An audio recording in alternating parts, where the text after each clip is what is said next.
Propiedades agrarias. Hoy vamos a repasar cuáles son las propiedades agrarias y cómo se dividen, así como su relación con la ley agraria.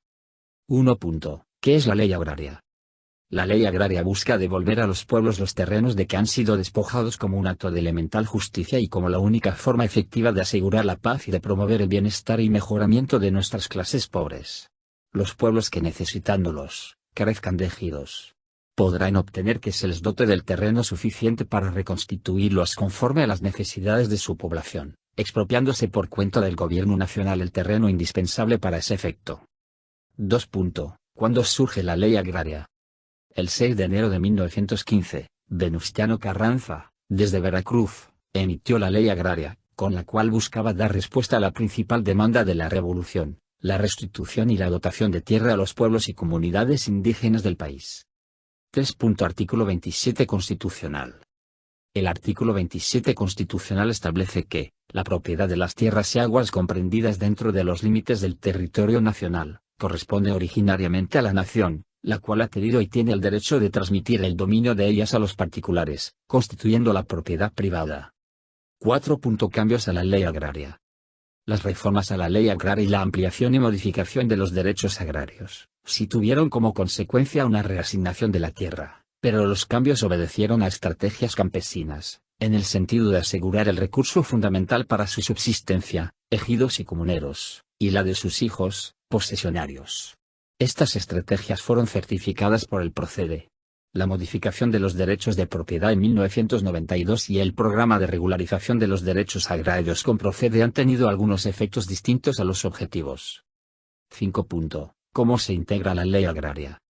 Se integra por 10 partes, denominadas títulos, los cuales de lo general a lo particular van describiendo todo lo que tiene que ver con los ejidos y comunidades.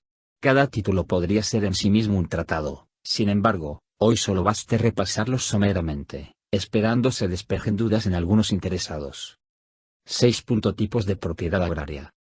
Título V de la pequeña propiedad individual de tierras agrícolas, ganaderas y forestales. Las tierras que conforme a lo dispuesto en esta ley excedan la extensión de la pequeña propiedad individual, deberán ser fraccionadas, en su caso, y enajenadas de acuerdo con los procedimientos previstos en las leyes de las entidades federativas. De acuerdo con lo dispuesto por la parte final del párrafo segundo de la fracción B del artículo 27 de la Constitución Política de los Estados Unidos Mexicanos, cuando en la enajenación de excedentes en publicar monedas hagan 2 o más ofertas iguales, tendrán preferencia, en el orden señalado, los núcleos de población colindantes a las tierras de cuya enajenación se trate, los municipios en que se localicen los excedentes, las entidades federativas en que se localicen los excedentes, la federación, los demás oferentes.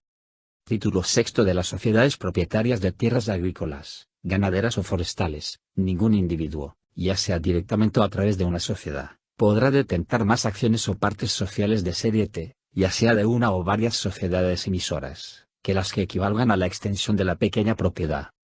Tierras agrícolas. La tierra agrícola es típicamente tierra dedicada a la agricultura, el uso sistemático y controlado de otras formas de vida, particularmente la cría de ganado y la producción de cultivos, para producir alimentos para los humanos. Tierras ganaderas. Se considera pequeña propiedad ganadera la superficie de tierras ganaderas que, de acuerdo con el coeficiente de agostadero ponderado de la región de que se trate, no exceda de la necesaria para mantener hasta 500 cabezas de ganado mayor o su equivalente en ganado menor, conforme a las equivalencias que determine y publique la Secretaría de Agricultura y Recursos Hidráulicos. El coeficiente de agostadero por regiones que determine la Secretaría de Agricultura y Recursos Hidráulicos se hará mediante estudios técnicos de campo tomando en cuenta la superficie que se requiere para alimentar una cabeza de ganado mayor o su equivalente en ganado menor, atendiendo los factores topográficos, climatológicos y pluviométricos que determinen la capacidad forrajera de la tierra de cada región.